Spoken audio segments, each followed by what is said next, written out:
Hi everyone. Welcome to Mr. Darkness. Tonight, I'll be sharing 3 of the most disturbing and haunting encounters ever recorded from the Appalachian Mountains.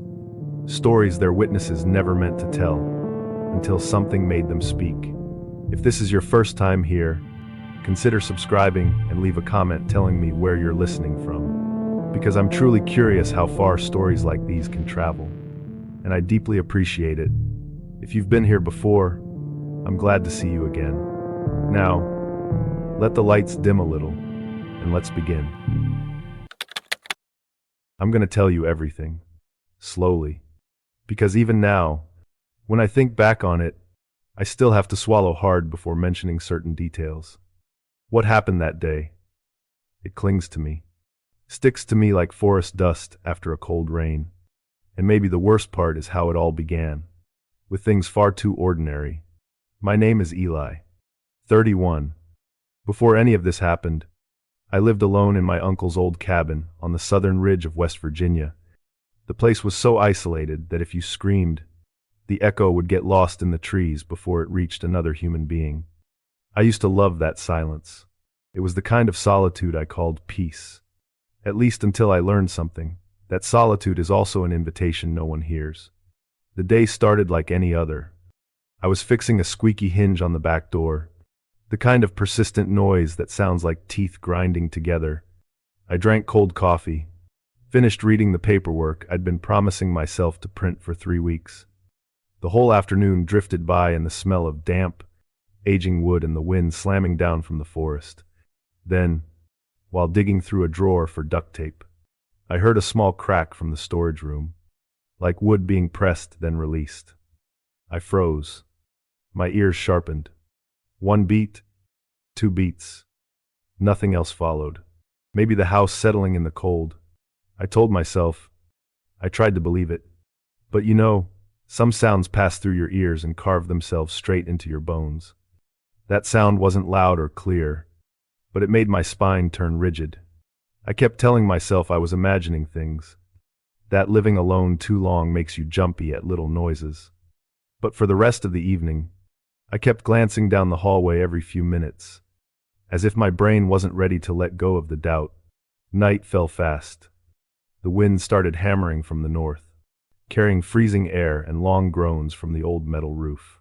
I cooked some canned soup, ate it right on the couch, eyes glued to an old show I'd watched enough times to know every line.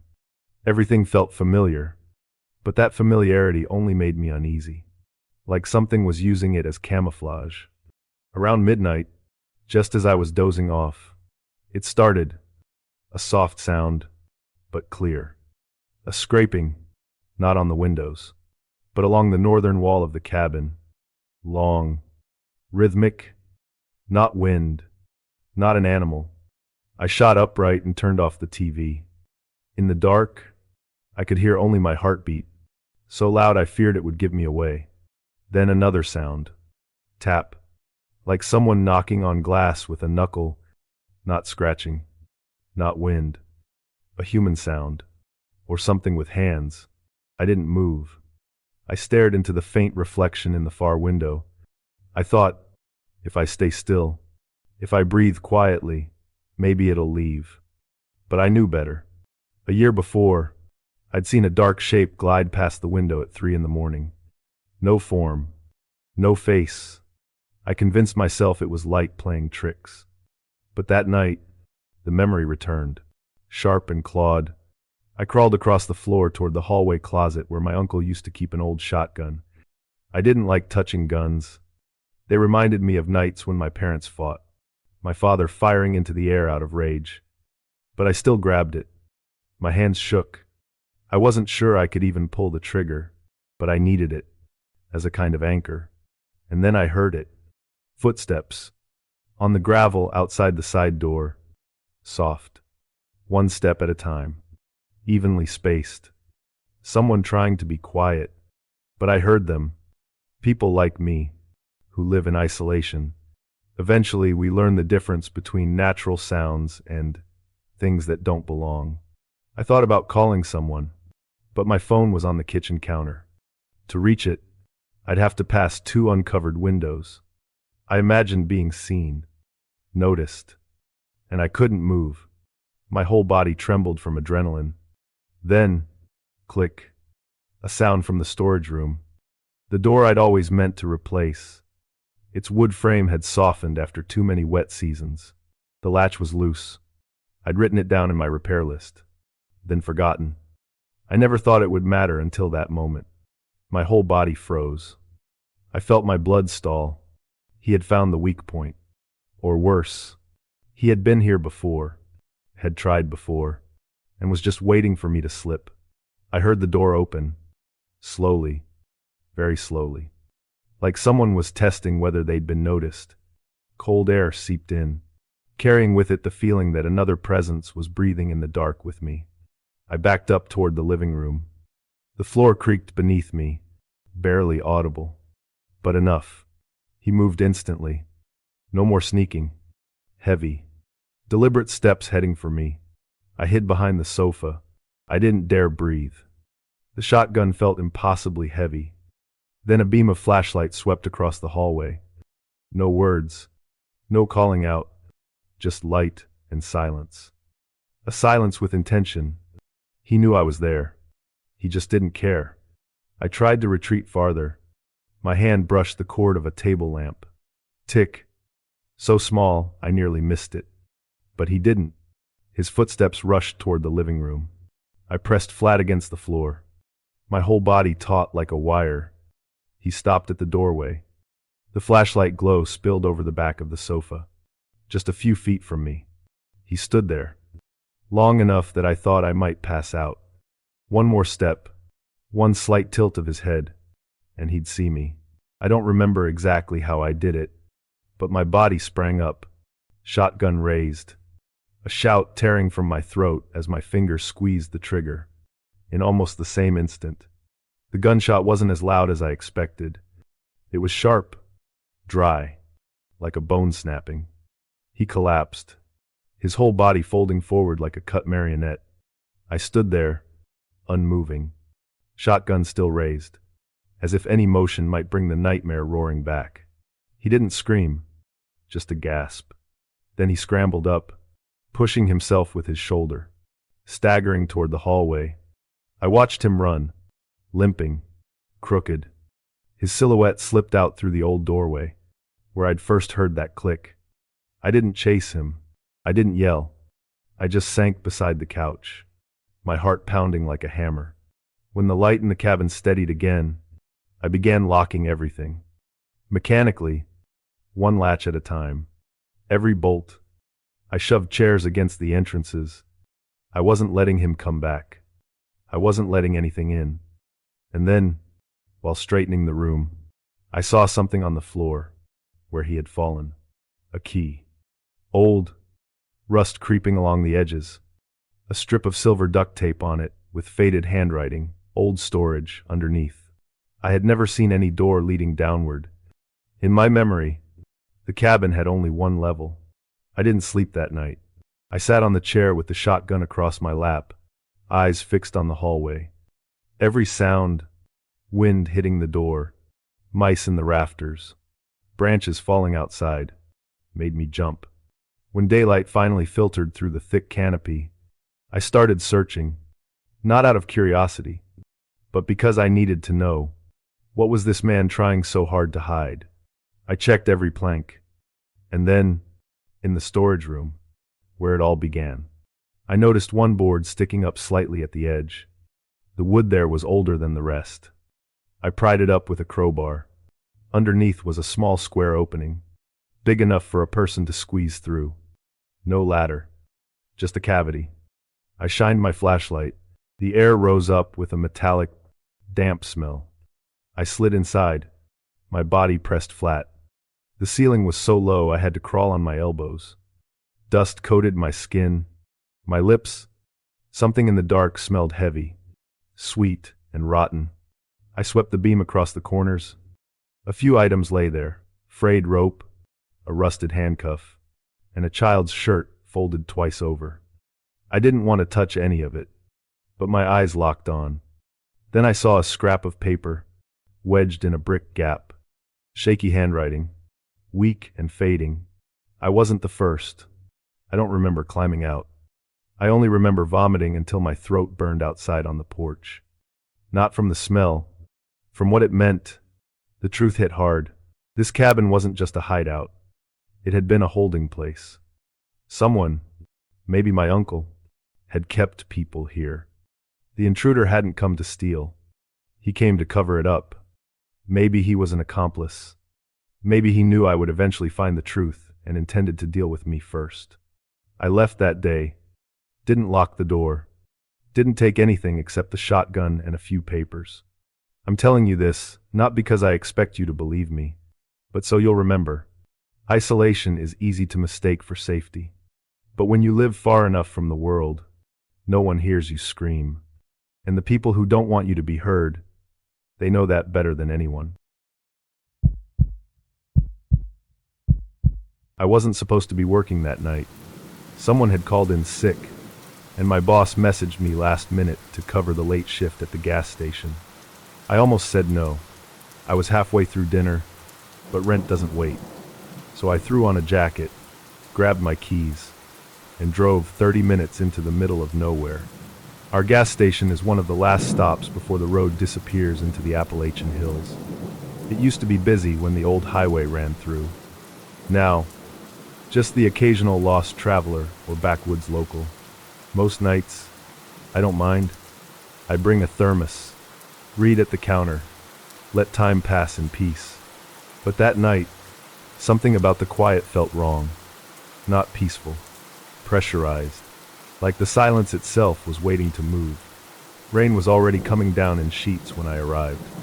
Cold, hard rain. I turned on the canopy lights, wiped down the counter, and did inventory. 2 customers came in all night, both polite, both forgettable. By midnight, the store was dead silent. Just me, the hum of the cooler, and the rain hammering the windows. I took my usual seat at the front window, book in hand, but I couldn't see much. The glass fogged over fast, water streaking in long, crooked lines. The lights barely lit more than a few yards of the parking lot. Beyond that, pure black. Around 1 a.m., I thought I saw movement, a blur, a shape, just enough to lift my eyes. I stared at the edge of the lot. Nothing. It looked like someone was standing out there at first. But after a few seconds, that didn't make sense. No one would stand in that downpour. No headlights. No vehicle. No sound. Still, something made me get up. I stepped to the window, pressed closer, opened the door slightly. Rain hit me like ice. But the lot was empty. I told myself I was tired, imagining things. I sat back down, tried to read, couldn't focus. The second time, I didn't imagine it. I saw something, a dark, human-sized shape. It darted past the edge of the lot. I stood up fast, locked the door, reached beneath the counter and pulled out the emergency handgun. I stood behind the glass, staring into the dark. Listening, nothing moved. Time crawled until 2 a.m. No more customers. No more shapes. At 1:55, I clocked out, stepped outside, and started my car. First thing I noticed, my fuel gauge, lower than it should be. I'd filled up that afternoon, but the gauge was old, probably just stuck. I decided to top off a little more. Explain it to my boss tomorrow. I just wanted to get home. Warm, safe, sleep. Home was 15 minutes away. The fastest route cut through a dark stretch of mountain road. No lights, no houses. I knew every bend, every bump. 5 minutes in, the gas gauge dropped again. I knew then, this wasn't the gauge. I had a leak. I begged the car to hold out. It didn't. The engine coughed. I pulled to the side, tried to restart. Nothing. I was furious. But what could I do? I called my girlfriend, told her to come get me. I'd leave the car, figure it out in the morning. I sat there, watching the rain fall into the trees. listening to it tap on the roof. Dark didn't scare me. I was raised in this kind of silence. Then, suddenly, I had to pee. Badly. I grabbed my umbrella, opened the door, stepped out, and froze. Headlights. Far down the road, but getting closer. I can't explain what happened inside me. Something ancient kicked in.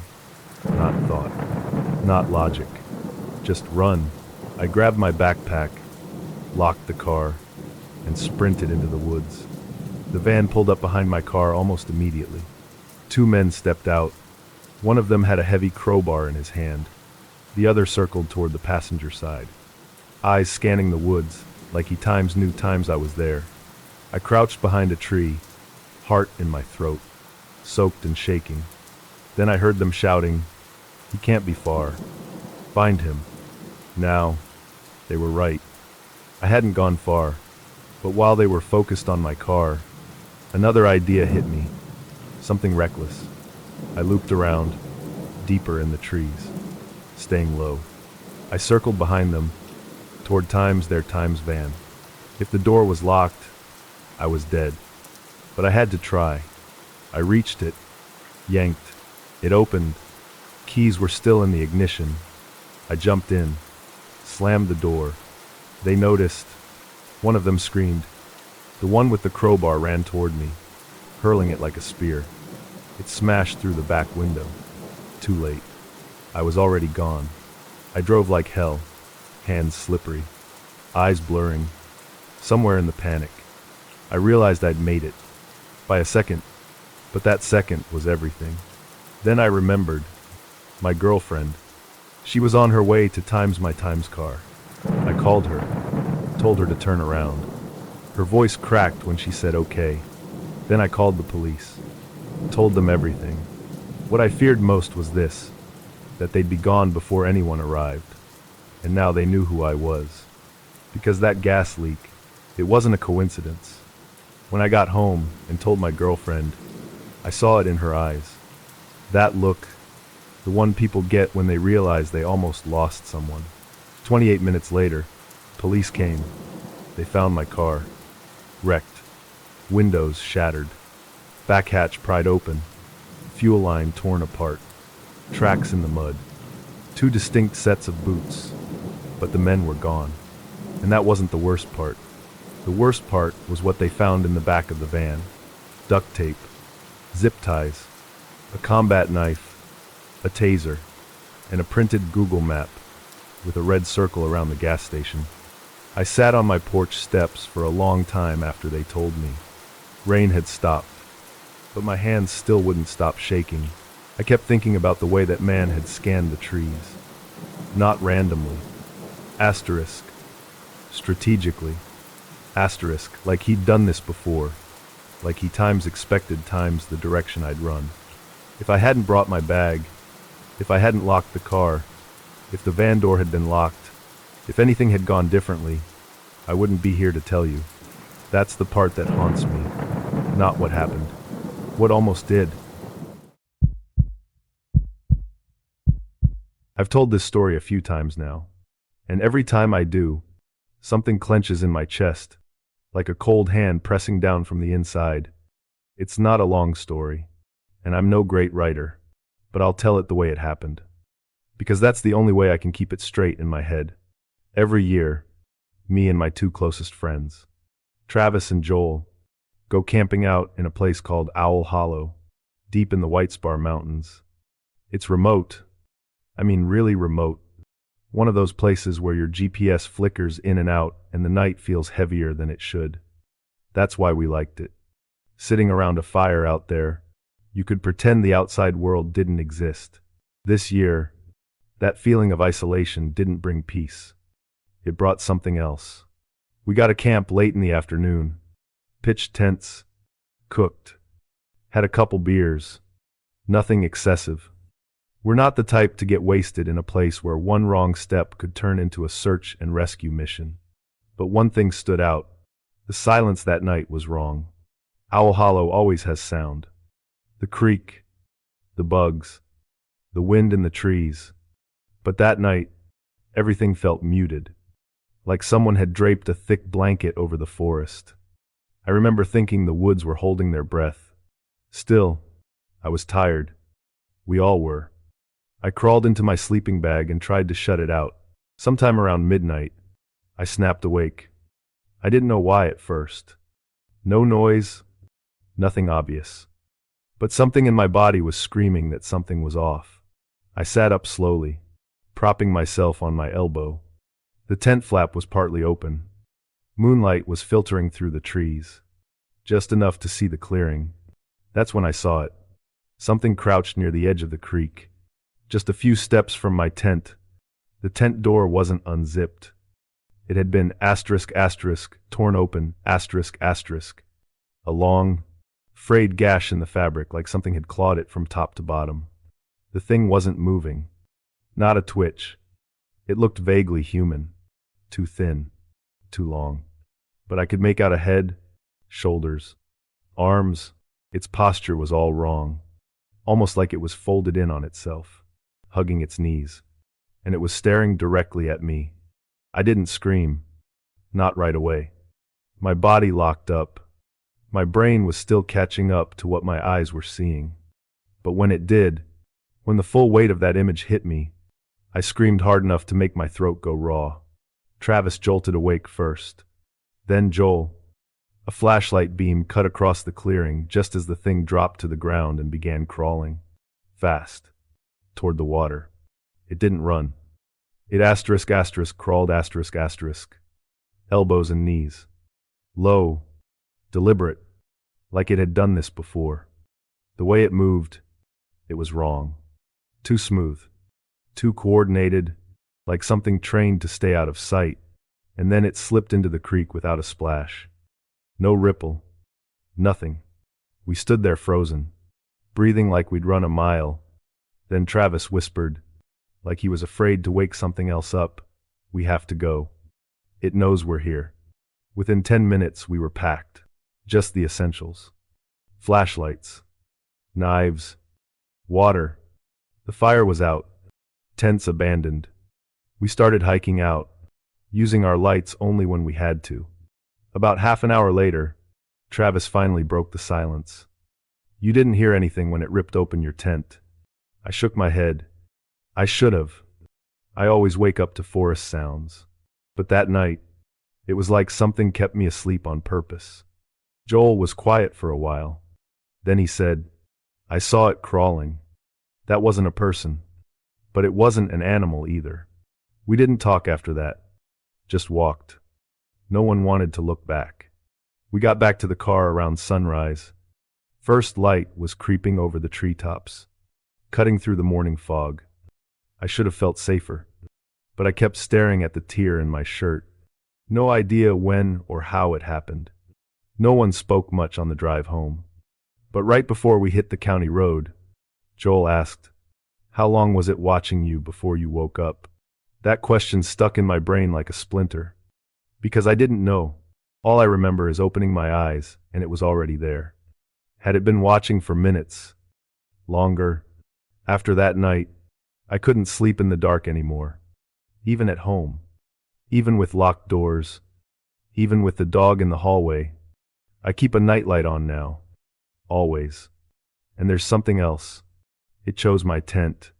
Not Travis's. Not Joel's. Mine. That wasn't random. It didn't test the others. It came straight for me. That means it knew.